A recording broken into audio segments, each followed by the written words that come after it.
So, at the start of the year, we all had very lofty aspirations for 2020.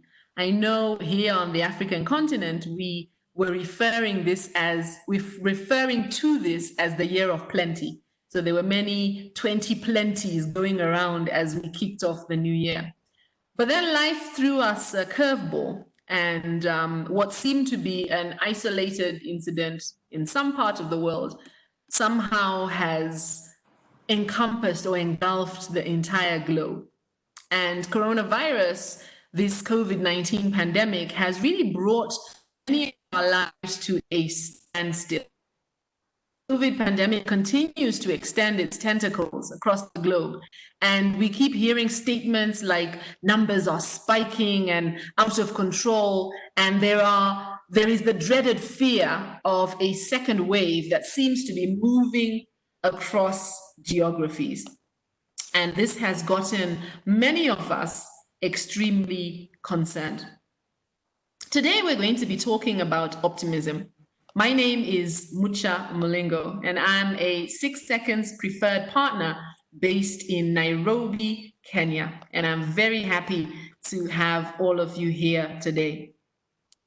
And we're going to look at how optimism can help. How can optimism help considering this season that we find ourselves in? And that's what we're going to be talking about. I'm part of the 6 Seconds Network, a community of change makers that are really working towards a world of insight, connection, and purpose. We believe that the learnable scientific skill of emotional intelligence can really change our world. And we're on a mission to have 1 billion people practicing emotional intelligence. Wherever you are, and we're going to do some introductions shortly, but wherever you are, you have had your life touched in some way, shape, or form by the pandemic. For some of us, we have loved ones who have been sick, or perhaps even been sick ourselves. For others, it could be related to your job.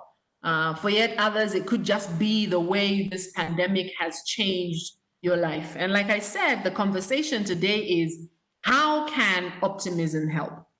How can optimism help? What we know is that optimism is rooted in the knowledge that we have the power to change. We have the power to change. And that's really what optimism is all about. And today we are going to be exploring it in detail. As we go on, I will be sharing my slides, and then I will stop sharing, because when I share my slides, it means I'm not able to see everyone who has their video on. So I will every so often stop sharing so that we can interact with each other. So I'd like you to share and introduce yourself.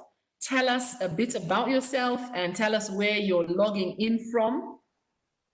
All right, so if you could just please introduce yourself. The nice thing about having a small class is that we are more than able to actually have a conversation. So if you could please unmute yourself, tell us your name, where you're tuned in from, your connection to this 6 Seconds community, and we will continue from there.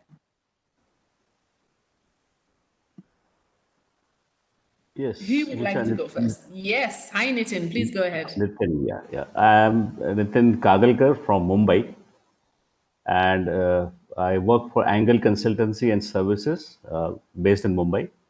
We are a consulting firm. We are also a training consultancy, sales as well as marketing.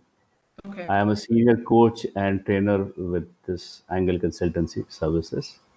And I am EQAC as well as EQPC. So Okay, assessor as well as practitioner. fantastic. Thank Thank you. you. Thank you so much for being with us today, Nitin. Who would like to? You're very welcome. Who would like to go next? Please go ahead.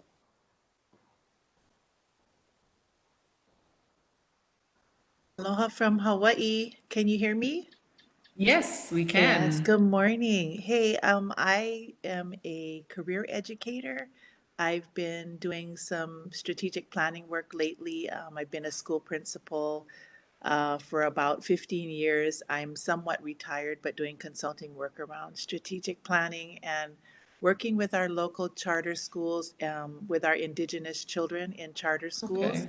and just helping their governing boards with best practice. So was introduced to EQ by a good friend of mine. So thank you for having me this morning. Fantastic. Thank you so Aloha. much for joining. Aloha. It's great to have you on. Thank you very much. We have Connie, we have Marita, we have Anne. Please go ahead and say hi and introduce yourself. Hi, I'm Marita Hi. Connie. from Mumbai, like Hi, this is Nugget. Connie. Okay. All right, sorry, Connie, let's Marita go ahead and then Connie and yeah. From Mumbai, just like Nitin. I started my life's journey as a teacher. I taught in schools and then I moved into the development sector. As of now, I am a freelance consultant. So I consult for NGOs and I also do facilitation in leadership and management. And for me, the pandemic has been a great blessing in disguise. Okay. Helped me to refuel and rethink of my goals and what I want to do in future. So it is also an opportunity which has helped me to equip myself, not just with knowledge and skills, but also help me to have an inward journey of myself, self-reflection.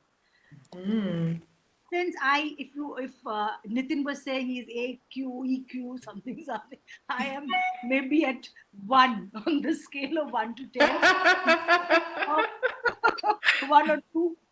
I've done a little course, but I'm not, having no mastery or a great expertise.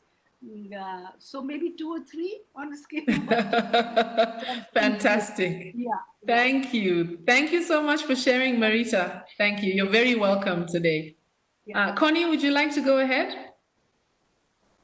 Sure. My name's Connie Merchant, and I am an independent consultant. I started my own business after reinventing, after getting laid off from a corporate job, and about 12 years ago decided to start my own business doing leadership development, or I like to call it trying to help grown-ups play nice in the sandbox. And I've been using, like Marita, this COVID time to try to rethink my career path. And I started as a high school teacher, and I'm thinking of coming back around and not working so much in corporate, but getting back into education and doing the social emotional learning with high school students, I think, who need it very much right now. Wow, thank you. Thank you. Thank you so much. Thank you for sharing. It's great to have you on, Connie, and looking forward to our interaction. Anne, I think you're the last one, if you'd like to say hi. Hi everyone, my name is Anne and I work at Mucha. I am head of operations at PTS Africa and I'm really excited to be here. And just like Marita said, I think COVID is a blessing in disguise because it has made us go back to the drawing board and rethink of our future, of our visions, and look ahead with a positive attitude. So happy to be here. Thank you. Thank you. Thank you very much, Anne. It's great to have you here. So, as I mentioned, yes. Brenda here. Hi. Sorry. Oh, I didn't notice there was. Oh, my apologies. Please go ahead. That's okay. I intentionally wanted to speak at the last because I was in the cooking. Cooking also. So I don't want to make much noise. Okay. So I'm originally from India, right now in Texas. And, okay. As somebody said, Corona has been a blessing in disguise, and it's bringing up a lot of optimism. I'm accessing a lot of optimism in this time, where there is a constant fear, anxiety, anticipation of future, everything mixed. At the same time, I'm also focused on my goals. So that's the status now, and I got certified from EQ AC certification since 2016. And Mm-hmm. after that, it's been a long learning curve for me. I've been constantly Mm-hmm. learning, daily learning on EQ.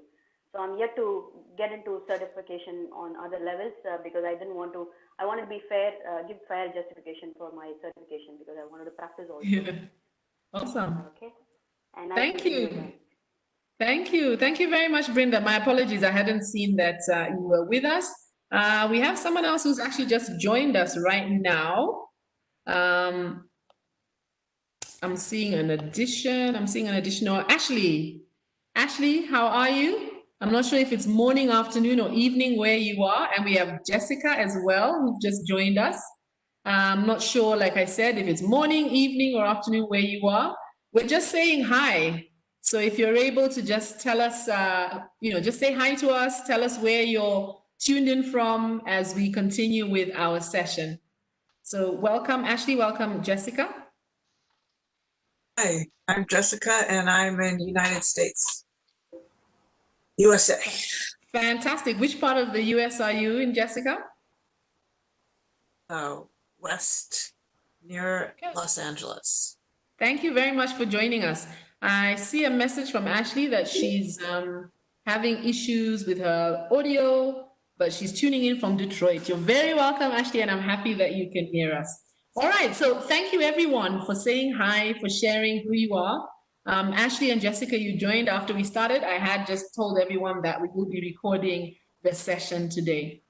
So we're talking about optimism. We're talking about how optimism can help us in this period that we find ourselves in. And depending on where you are in the world, perhaps the impact of the pandemic is at different stages. But for all of us, we have been impacted in some way, shape, or form. And it has, as many of you said, caused us to reflect, caused us to think about our options, think about where we are. We're talking about optimism because research shows that individuals with an optimistic outlook are more successful and they're able to bounce back faster and stronger. And this really is something that is quite necessary and essential if you consider the circumstances that we find ourselves in. As we transition to this new normal that everyone keeps talking about, this new normal that we're not entirely sure what it will look like, optimism is something that is going to be quite necessary to be able to do this transition and thrive. Science shows that those with an optimistic outlook have better cardiovascular health, they have a stronger immune system, and they earn higher income and have more successful relationships. So optimism has really positive outcomes. But the question we're going to be exploring today is, okay, so what exactly is this optimism? And how can I develop, how can we develop this optimism?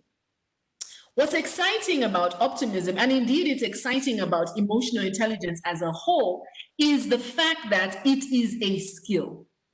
There are, or it has been believed for a very long time that optimism is something that you either are or you are not. But research conducted by Martin Seligman shows that optimism actually is a skill. And so we're going to be exploring how can we practice this skill of optimism so that we can make this shift from life as we knew it to this life in the future and do it and be able to bounce back with resilience. And that's really what we're going to be exploring today. Now, for those of you who have interacted with 6 seconds before, you will know that sessions are highly interactive because the idea is for you to reflect on your current situation. So what I'd like you to do now is I'd like you to think about an individual that you know, an individual that you have seen, that you feel is very high in optimism. And it can be a celebrity, it could be someone famous, or it could be your next door neighbor, whoever it is. Just think about an individual that you feel has gone through certain circumstances in life, and you feel that this is someone who really has shown that they have a very optimistic outlook on life. So I want to give you a minute to just have a think about that. Think about an individual, as I've said, who you feel has a very optimistic approach on life.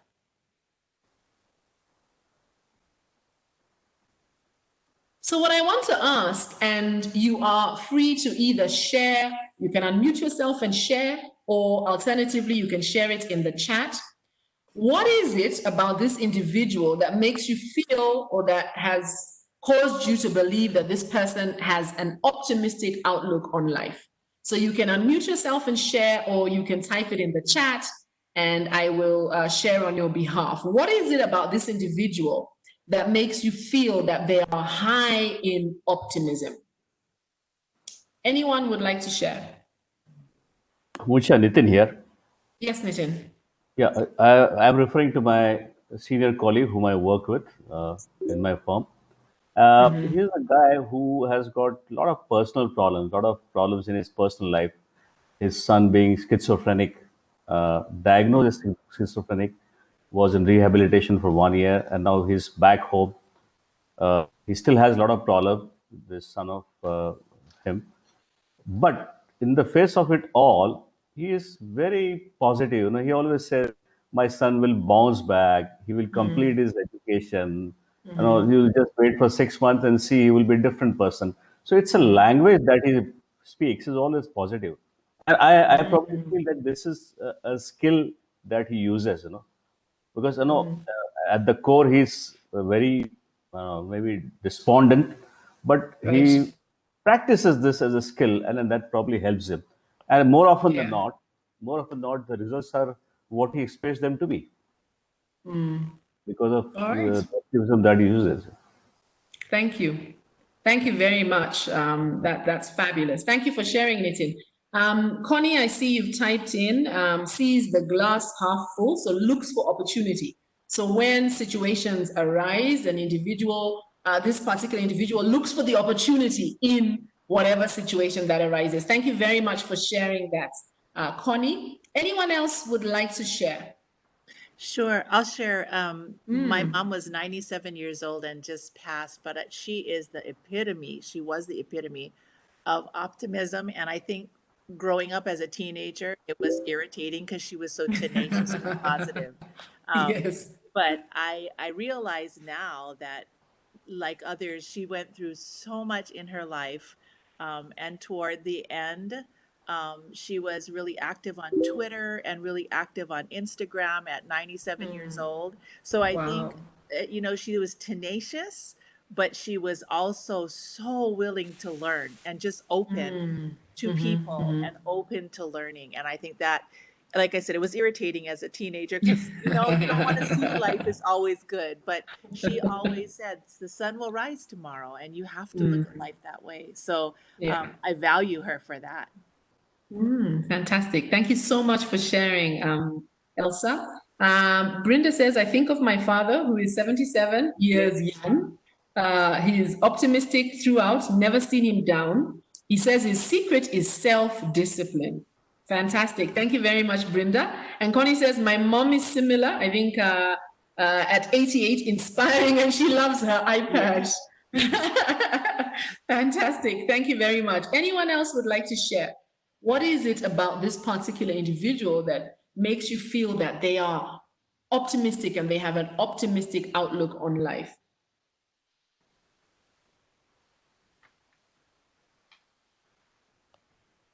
Okay, thank you. Thank you very much for sharing. I think everyone has shared. So as I mentioned earlier, research conducted by Dr. Martin Seligman really highlighted the idea that optimism is actually a skill. Optimism isn't just having everything will be okay without any effort on my part kind of mentality. It's not looking at the challenges of life and just imagining that miraculously things will get better. Optimism is actually a practical skill, and it's really about being able to look for opportunities. seeing the circumstances that we find ourselves in and seeing the opportunities. So when you consider the last few months as we have navigated this global challenge that has found all of us really facing very similar circumstances, what are your thoughts on how, and earlier, I can't remember who it was who shared that the pandemic has really caused them to see or be more optimistic. I think it might have been Brenda. What is it about the pandemic that has spotlighted optimism for you? Or has there been any part of the pandemic that has somehow spotlighted optimism for you? Because optimism is, like I said, about looking for the opportunity amidst the challenge. So have you found through this pandemic that there have been opportunities where you've been able to flex that optimism muscle? Can anyone share any opportunities that you feel you have been able to flex the optimism muscle through this season that we find ourselves in? And Brenda, I don't know if you wanted to share because you'd mentioned earlier. Yes, Musha, I already put my Go ahead. You rightly pointed. I think it's the opportunity that I realized. I wanted to grab it, and I worked on it, and I started feeling optimistic about the pandemic. Had it not been the opportunity, or probably I created that opportunity because my family is close by. I cannot outsource something in US because I can do so leisurely in India, but then here everything is supposed to be done by us, and it's like a full-time job, handling home chores and work. So by the time the pandemic started and there was a lockdown, I had my husband who was there at home, whom I can lean on, and I could outsource many things. Like they say $10 activities can be outsourced, and you concentrate only on the $1,000 activities. So that kind of kept me going. And I could understand I was propelling I was exercising my optimism throughout. That Thank gave me you. that opportunity to work on it. Thank you. Thank you very much. I think quite a few people have mentioned the idea that the pandemic has been a blessing in disguise, in the sense that it has really caused us to stop and reflect. I like the comment shared here. Let me just go back to the chat. I like the comment shared here by Connie, that we can wonder what the pandemic took away, or we can think about what it has given us. And really, that is the idea of optimism, looking for the opportunity. Optimism isn't saying that things aren't bad. When things are bad, when life sucks, optimism isn't pretending that life isn't bad. It's not pretending that circumstances that have come about aren't difficult, that they aren't hard to navigate. But optimism is the idea that, yes, things are tough right now, but there is opportunity. I still have options. And that really is what is at the heart of optimism. Nitin, yes, it's the opportunity to be self-disciplined. Thank you. I love this quotation. And once the storm is over, you won't remember how you made it through, how you managed to survive. You won't even be sure whether the storm is really over.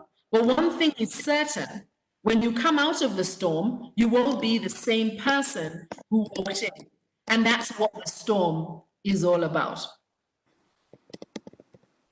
We will not be the same once we are on the other side of this pandemic. We have the choice as to who we will become as a result of the pandemic. And that's really what is at the heart of optimism, the idea that I can choose. I can choose. I can decide, as you rightly said, that I can decide whether this pandemic has taken everything away or whether it has given me something.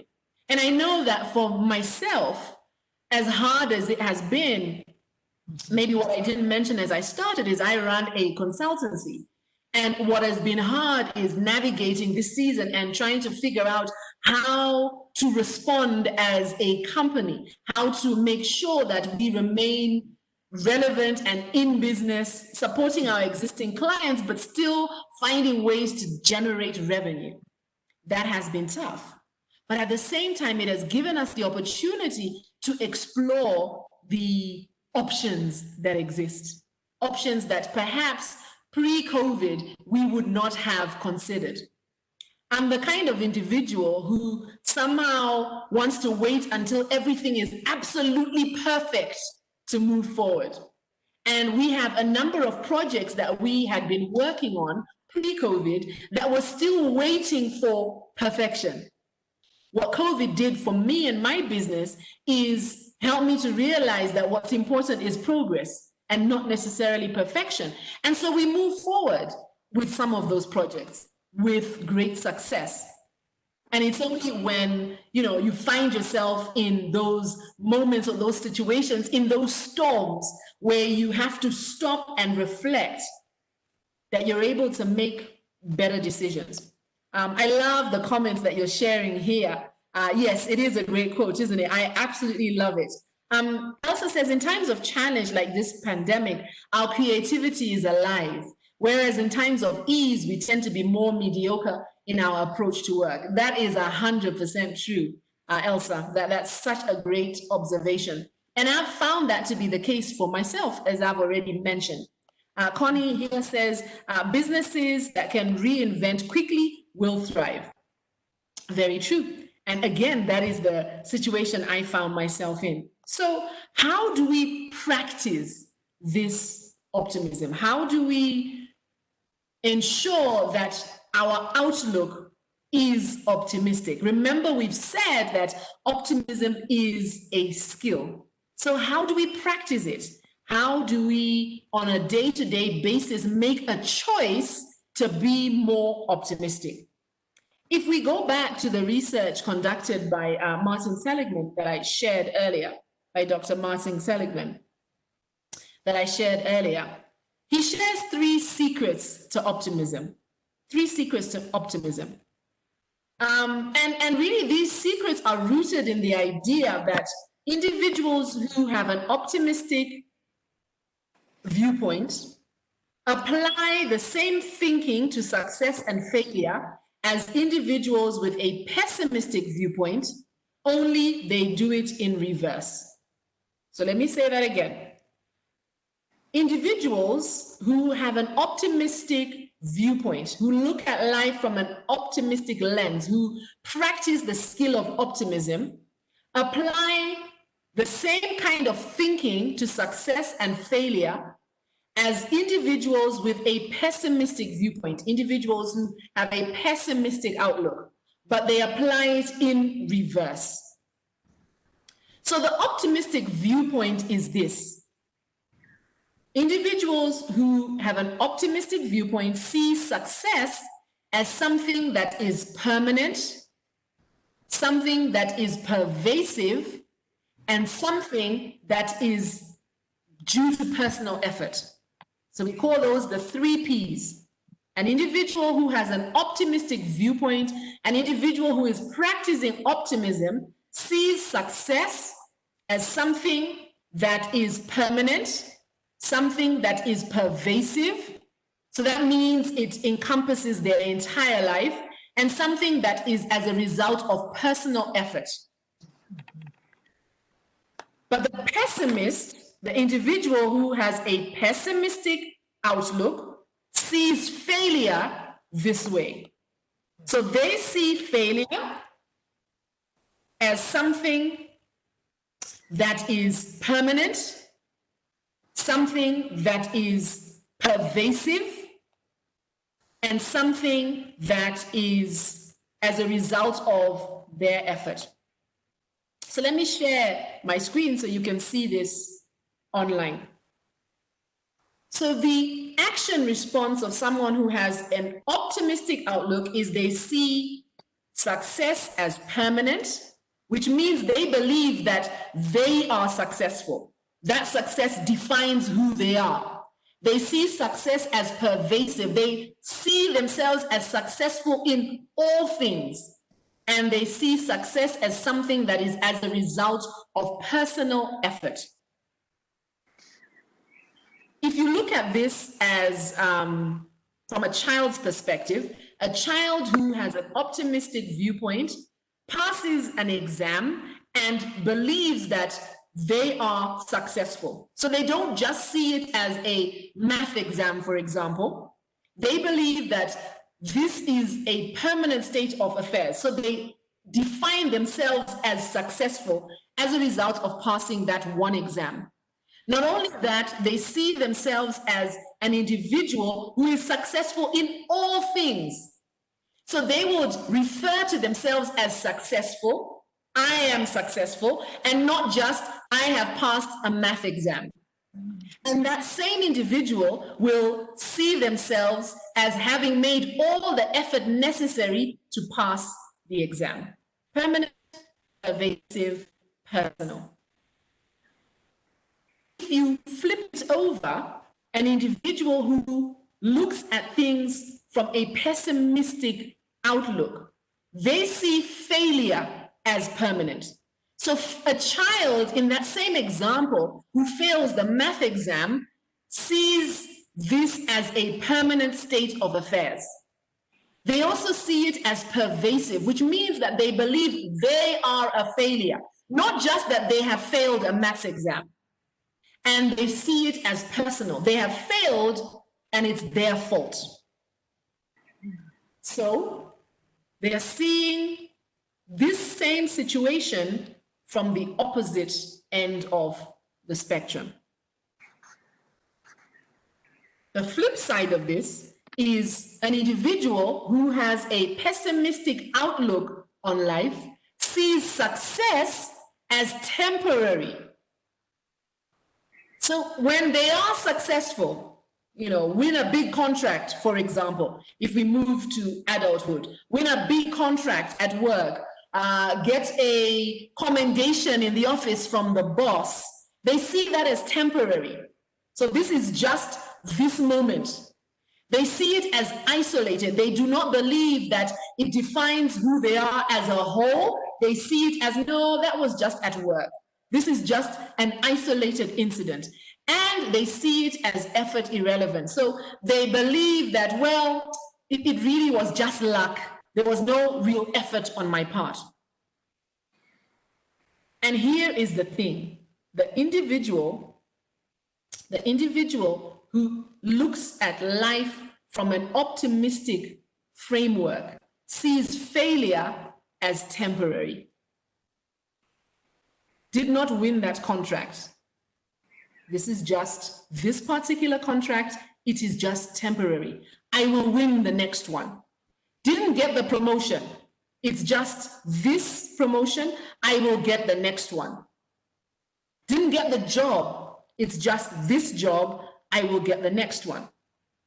An individual with an optimistic outlook sees failure as isolated. I didn't get the job, but it doesn't define who I am. That's just not getting the job. I didn't win the contract, but it doesn't define who I am. That was just winning the contract. And an individual who takes an optimistic approach sees failure as effort possible, which means that if I apply myself, if I make an effort, I can turn this around. Let me pause for a minute and get your thoughts. So what we've said is the optimist, the individual who looks at life. Yes, please go ahead. Go. Jump in. Yes. Go ahead, Connie. This is Connie. When I was a career counselor and I worked with people who lost their jobs, I saw the difference very quickly in people who landed a new job successfully, quickly, had the optimistic view, and the people who had the pessimistic view took a very long time to land another job. And it really affected their ability to be resilient. Thank you. Thank you very much, Connie. Anyone else? What are your thoughts when you look at this model? And we like to refer to this model as TIE, T-I-E, And really the tie part is just to remind us that if we want to practice optimism, we need to look at the setbacks in our lives as temporary, isolated, and effort possible. Nitin, go ahead. I believe this also, I think, links itself very closely with the emotions that underlie this mindset of successful person or optimistic person or person who is pessimistic. So underlying this is a very complex emotions, which are there. Uh, so there also, I mean, you have whether emotions are temporary or isolated or effort possible, whether you can change them. So I think it's how that person feels or allows himself to feel in that situation of adversity. That is what decides whether he'll be optimistic in his mindset or pessimistic. Thank you. Thank you, Nitin. Yes, Marita, go ahead. Put in the chat, I also think it's the belief system that we've grown up with others. What has been kind of, we've conditioned to particular kind of thinking, as a result of which we tend to, be more pessimistic. It depends on your that you have. Yeah. I'm Very not true. this, or I need everyone to love me, or whatever is your system. And so out of that, then we, we respond or react accordingly. That's what I think. Thank you. Thank you very much for sharing that, Marita. Great insights. Anyone else? What are your thoughts considering that model? Brenda here, Musha. Hi, yes. So what I felt was, in my experience, I would like to second Marita's views on the value systems, the beliefs brought up in the childhood and within the family, existing right now. That also shapes up a human being thought process to exercise optimism. Apart from that, what I felt was your environment is stronger than your willpower. Because if your environment is not filled with, that kind of success mindset, that kind of positive mindset, how much ever strong you are within, it's some way or the other, it's pulling us down, realistically. So I think environment plays a lot of role. Thank you. Thank you. Thank you very much. Awesome. Anyone else would like to share? I just want to share really quickly. I think that idea of your belief system and how you were raised is important too. The one concrete thing that my parents always did was they said to apply for something and figure out what to do with it after it happens or not. For example, for college, don't really necessarily think of how much money that's going to cost. Apply, see if get in, and then figure out your strategy after that, but don't not apply yourself. So I think in life, if you just step out there and know that you're always going to have to be problem solving any decision, but to make that step out there and being taught that from a really young age, I think helps people to develop a demeanor that's willing to take a risk and be creative and be optimistic about what might happen. Yeah, fantastic. Thank you. Thank you very much, Elsa. And I think that, this point about upbringing is extremely important. As I mentioned when I started, I'm based in Nairobi in Kenya. And my journey with emotional intelligence started about 5 years ago, if I'm not mistaken. And the more and more I engage with the concepts about emotional intelligence, the more I'm blown away about how important this is, even from a parenting perspective, and how we can make such a big difference, or at least give our children such a big head start if we raise them in that kind of environment that does promote the optimistic outlook, where you're looking at possibilities. Because if you are raised in an environment, and I see a message here from Jessica, if you're raised in an environment where the approach is very pessimistic, always looking at what's not going right rather than focusing on what you can do about it, it really does hold you back. The beauty, though, about optimism and the beauty about emotional intelligence is that it is a skill, which means that even if we are disadvantaged in the sense that we were not necessarily raised in an environment where that was the order of the day, we can learn. Now, it's true, as Brenda says, if you are still in an environment where everything kind of goes against this idea of an optimistic outlook and flexing emotional intelligence and being aware of your emotions and how, as you've said, Nitin, your emotions impact your behavior, then it is difficult. But what I love about this work is the fact that it is a skill. So no matter where I'm starting from, I can move forward. Yes, it's true. There are those who, were in an environment that was more supportive. And it's true that they are probably ahead of the curve than maybe I may be. But the great thing is I can learn.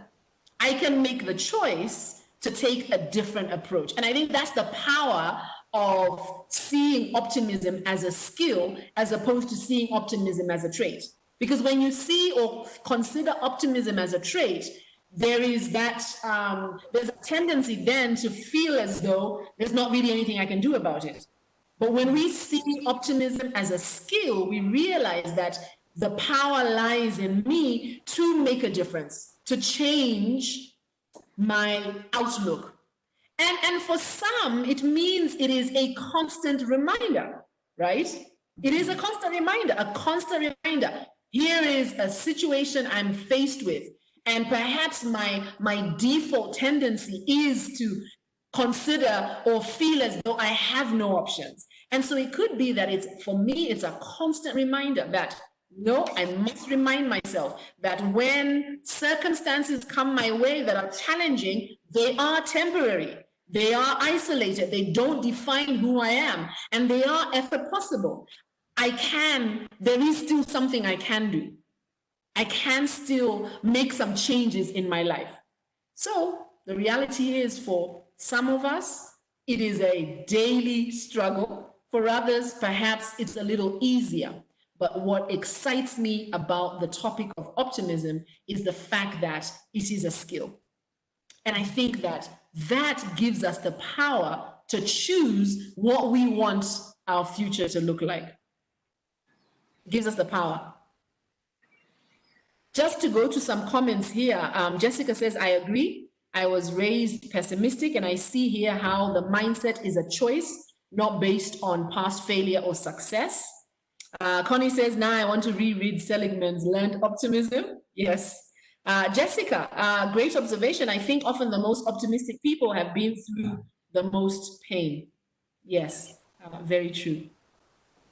Mucha, may I add something? Yes, please, Nitin. Yes, go ahead. This is from personal experience that, see, for optimism or to be optimistic, you need to be self-aware. People who are self-aware tend to be optimistic because they're constantly thinking, they're constantly in alignment with their goals, what they want to become in their life, what they want to do then. More than what they want to do, it is more than it's what they want to become in their life. So they have that perfect alignment, and that's what makes them optimistic. Yeah. And I like that observation, Nitin. I always say that I believe self-awareness is a superpower. And you're right, because if I am self-aware, I am able, or I get clued into the fact that I'm starting to feel a certain way about a situation I find myself in. But if I am not self-aware, if I'm operating on autopilot, it's very easy to find myself running down that thought process that I'm not able to do anything about this. This defines who I am, that very pessimistic outlook, and not realize that is what I'm doing. So you're very right. Being self-aware is really important because then I'm able to draw myself back and remind myself. And the great thing about self-awareness is also when we develop greater self-awareness, we become aware of our default behaviors.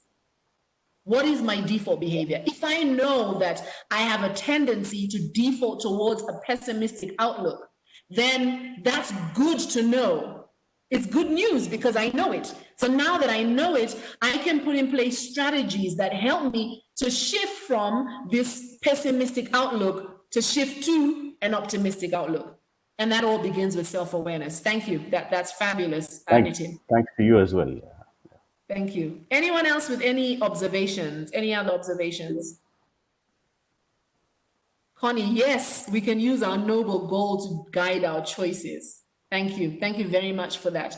When we have a true why, it gives us the energy and the power to actually make choices that are aligned to our why. Very true. Thank you for that. So I'm looking at the time. Yes, Marita, go ahead, please. Yeah, that we could move from a helplessness, feeling of helplessness to feeling of empowerment. If you look at it as a skill, and yes, I can make that possible. It can happen. I love that. Yes, Marita, I love that observation. Yes. So when we see optimism as a skill, we can, yes, we see ourselves, we move away from seeing ourselves as a victim, as helpless, to being empowered to make that choice and to understand or to remind ourselves that setbacks in our life are temporary. They will not last forever. They are isolated. They do not define who we are. They are just a part of our experience, and they are effort possible. So if we make effort, we can navigate forward. Elsa, sorry, did you want to share something, or was it someone else? I've also come to realize that the responsibility that I have to continue that skill of optimism as a mother and as a teacher and as a wife and as a sister, there's a responsibility there in my heart anyway. I have to keep working on it because people depend on me. It's not only me. People depend on me and my love on a day-to-day basis. So I have to keep working at that skill, and in doing so, maybe it helps others as well. Thank you. Yes, very true. And I like the point you brought, Elsa, because that means then that we don't really ever get to a point where you say, okay, I've arrived. All right, I don't need to stop. I can stop trying now. I can stop practicing, right? It's something that we keep doing. We keep sharpening ourselves so that we can continue to practice this optimism. Fantastic. Thank you. So what I'd like us to do, we only have a few minutes left. What I'd like us to do is, I'd like us to reflect on what we have been talking about and reflect on the idea of how we can shift in the circumstances in our lives to have an optimistic mindset. So very quickly, I'd like you to just think about a challenge that you are particularly going through. So think about a challenge that you are particularly going through right now. Something that has really either caused a lot of stress, caused a lot of anxiety, or really has you stuck. And I'd like you to look at that challenge, and I'd like you to think about ways in which you can remind yourself that this is something that is temporary, this is something that is isolated, and this is something that is effort possible. And how you can practice optimism as you look at this situation that is before you. So think about a situation that you're facing currently that has got you stuck, perhaps got you stressed, or maybe just uncertain. And the question is, how can you frame this situation from that point of view of an optimistic outlook, where you remind yourself that it is temporary, you remind yourself that it is isolated, and you remind yourself that however difficult it is effort possible. There are choices you can make, perhaps decisions you can take that will help you to navigate through. So I'd like you just to take a couple of minutes to reflect as we start wrapping up. And this is not necessarily something you have to share. If you'd like to share it, that's great. But it is a reflection point, because it's really important that we end with a reflection. And perhaps consider what are some of the actions that you can take going forward from this session that will remind you of this TIE principle: temporary, isolated, and effort possible. So let me give you a couple of minutes to think through. And then as we are in the final 5 minutes, anyone who would like to share is welcome to do so. And then we will wrap up.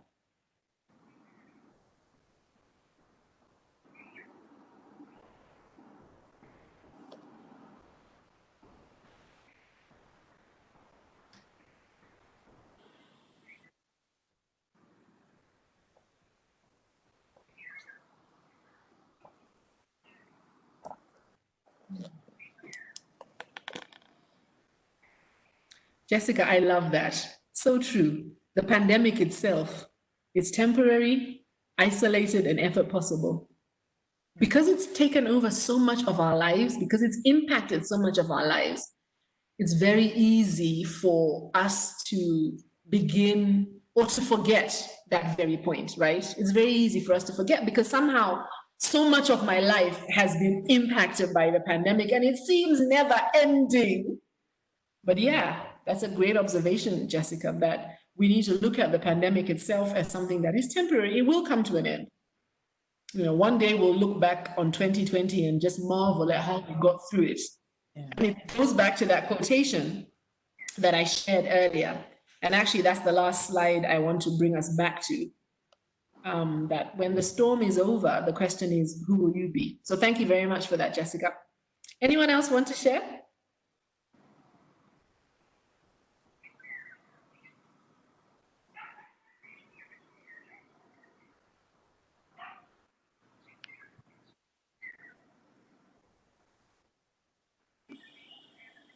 I see some comments coming through on the chat. Let me just have a look at them. Brenda, yes, a mother going through pregnancy. Very true. It will come to an end. Yes. Nitin, focus on breathe to remind of Thai. Yes. So Thai. All right. Fantastic. Oh, I see there were some earlier comments. Apologies, I hadn't seen these. Nitin, you said, oh, Connie. So yes, Connie is agreeing with Elsa and saying that you sound like you're continuing your mom's legacy. And Nitin says, inclusiveness supports optimism. Fantastic. All righty. So as we wrap up, let me come back to this quotation. I think it's a fitting end to our conversation. Once the storm is over, you won't remember how you made it through, how you managed to survive. You won't even be sure whether the storm is really over. But one thing is certain, when you come out of the storm, you won't be the same person that's walked in. And that's what this storm is all about. That's what this storm is all about. So the question is, who do you want to be when this storm is over? Optimism is a skill that empowers us to see possibilities, to see options, to make a choice about who we want to be when we've navigated the adversity that we face in life. Thank you so much for joining in to today's session. It's really awesome to have interacted with you. And thank you so much for sharing of yourselves. I hope that you have picked up a nugget or two that you will utilize as we move forward into this new normal that everyone is talking about. And I like what Anne says here, is what's coming is better than what is gone. So thank you so much for your time. Yes, Nitin.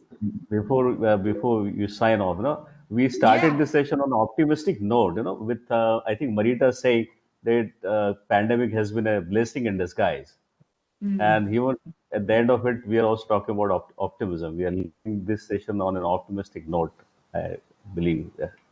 So thank you to you and everyone. Yeah. It was a nice, positive, optimistic session. Thank you so much, everyone. Thank you. Thank you so much for joining us. It's been great to have you on, and thank you for your participation. Sessions are only as good as how we interact. So thank you. Thank you all. It was very and good. To those who are starting your day, enjoy the rest of your day. To those who are ending your day, Have a good evening. Thank you, guys. Bye. Thank you. Bye bye. Bye bye, Thank you everyone. very Bye. much. Good dinner. Bye. Thanks. Thank Thanks, Elsa. I see your comment. Thank you. Bye. Aloha. Thank you. Bye, Jessica. Bye, guys. Bye, Mucha. Bye. Bye.